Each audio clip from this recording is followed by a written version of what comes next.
Hey guys, it's Hassan. A few months ago, we did an AMA on subtle Asian traits, and it was really successful. I had a great time talking to everybody there. And then you guys suggested I need to do subtle curry traits. And so I clicked on the link, I saw that banner of a bunch of dudes partying underneath that waterfall, and I was like, this is my kind of group.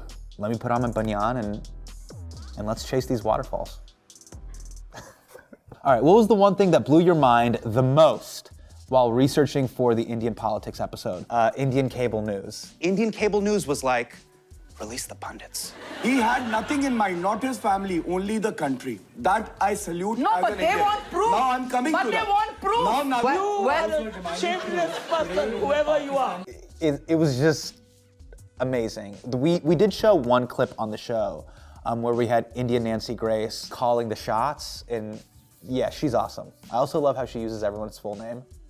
It's incredible where she's like, Mr. Poonawala, I will not tolerate that.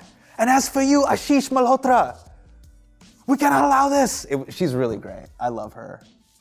It's as if she's about to like read you your full name and your social security number. Mr. Hassan Minhaj, social security number. Navika Kumar, if you're watching this, holler at me.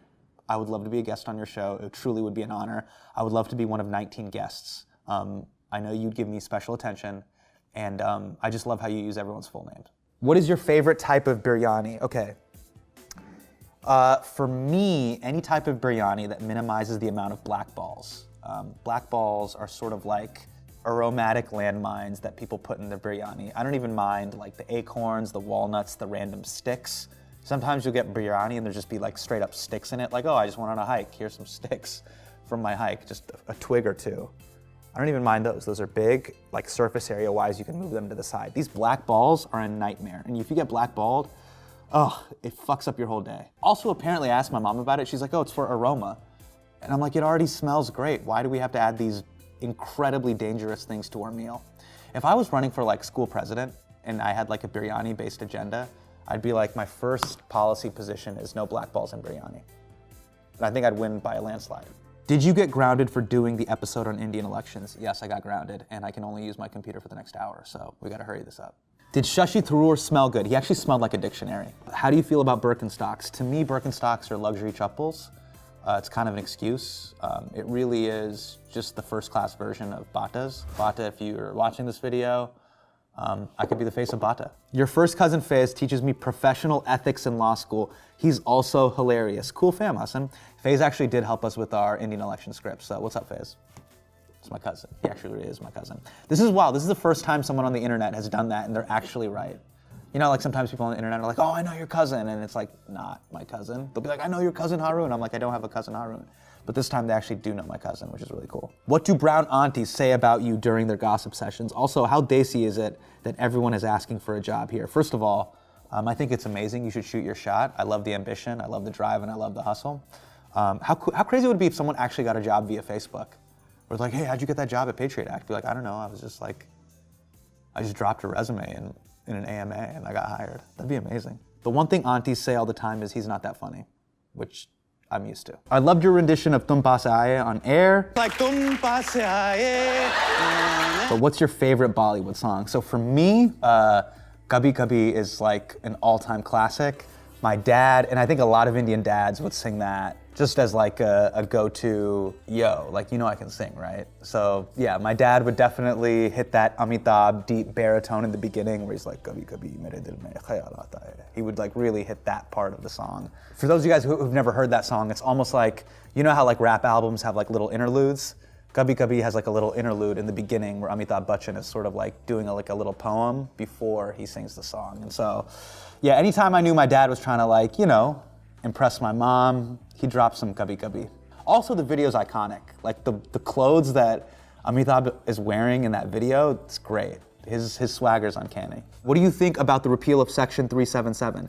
I think it's an amazing step in the right direction, and it's a huge victory for civil liberties. What do you prefer, Kuch Kuch Hota Hai or Kabhi Khushi Kabhi Gum? It's kind of messed up that you're asking me that question because those are both Karan Johar movies, so they're very similar. It's like being like, would you want Jaws or E.T.? Like they're both Spielberg classics, so you asking me this question is very messed up. But I like both of them for different reasons. So Kuch Kuch Hota Hai I love for the love story between Shah Rukh and Kajol, and then Kabhi Khushi Kabhi Gum for the family dynamics and drama. When you were a kid, what did you want to be when you grew up? If you could go back and tell 5-year-old Hassan and his parents what you do now, what do you think they'd say? So when I was 5, I actually was really into drawing, so I wanted to be an animator.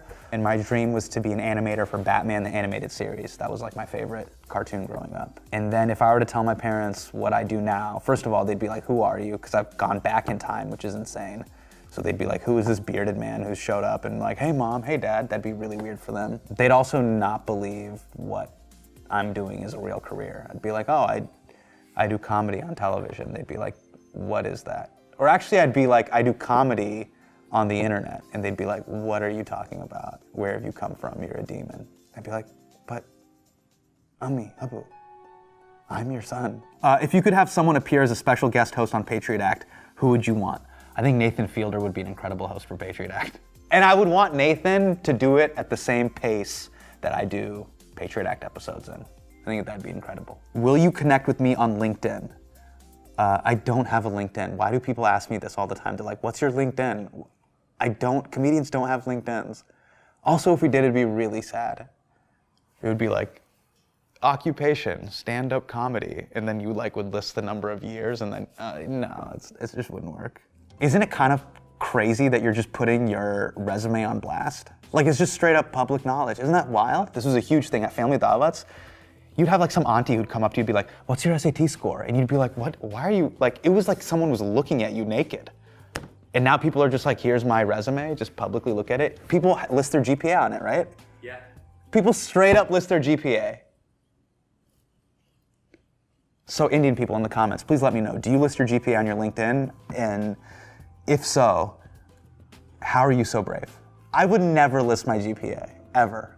I've given away my SAT score, but at this point, you know, there's no going back. LinkedIn is basically like the first 5 minutes of like a conversation you have with someone at a bar. Like, hey, where are you from? What do you do?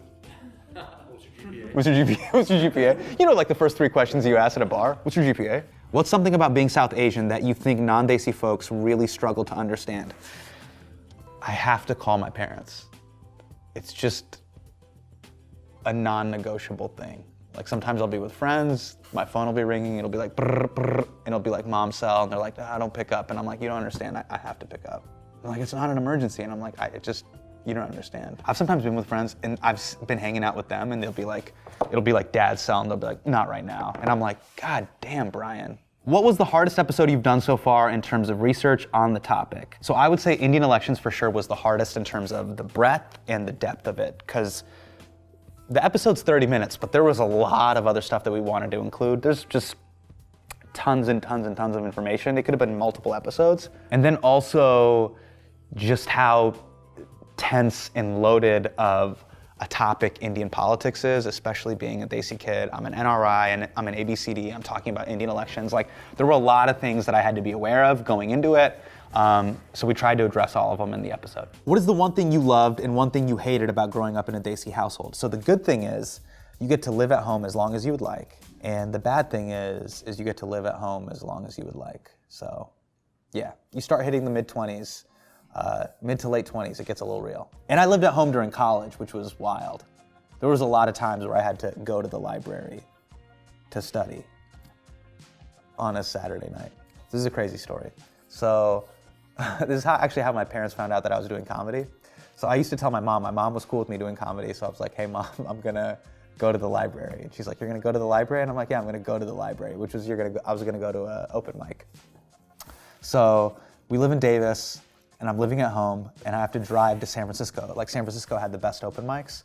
So I drove to San Francisco, but it was raining on the way back. And so when I was driving back, my car hydroplaned, and it hit a median on the freeway around Vallejo, which, if you're from the area, is really far from Davis. It's like 40 minutes away. And I had to call home, and my mom gave my phone to my dad. She was the thing where she was like, talk to your dad. And I was like, oh shit, I'm done for. I could tell in that moment, she's like, I cannot lie for you anymore. Talk to your father. And I'm like, mom. Gives the phone to my dad, and I'm like, hey dad, like, I got in a car accident. And that was really bad. And he's like, are you okay? Is everything all right? And I'm like, yeah, everything's fine. Is the car okay? And I'm like, yeah, the car's fine. Where are you? And I was like, Vallejo. And he's like, Vallejo. And then he just hung up. And I was like, oh, I'm done for. And I know it's bad because my dad is getting me solo. He's not bringing my mom with him. So I'm like, oh, I fucked up. Like, Najmi's rolling out solo. So he goes, he picks me up on the side of the road. It was like out of a movie. It's raining outside. Like he's in like a rain slicker. I'm like in a rain slicker. And he's just like, it's a really far distance he went to go to the library. I hear, are the libraries in Vallejo really good? And I'm like, all right, I gotta come clean. So I told my dad, I was like, Dad, I didn't go to the library. I've been doing stand-up comedy. And my dad was like, God damn it, Hassan. I really was hoping that you were just smoking weed. And it was the first time that I knew that my dad was 420 friendly. So it's a really cool moment. It's like a really cool radbrowndad.tumblr.com moment. So that's it. Thank you guys so much for joining me on the second AMA. Shout outs to everybody who came out on Subtle Curry Traits. Shout outs to the 4 dudes underneath that waterfall. Keep chasing them. Keep chasing your dreams. And I'll see you guys next time. All right, this is how Nathan Fielder would do Patriot Act. Here we go. 3, 2. Hi, I'm Nathan Fielder. Welcome to Patriot Act. Thank you. Thank you. Thank you. Tonight, I want to talk about an epidemic that is affecting everyone. Student loan debt. Student loan debt affects pretty much everyone I know. And if it doesn't affect you, congratulations on being a Kennedy.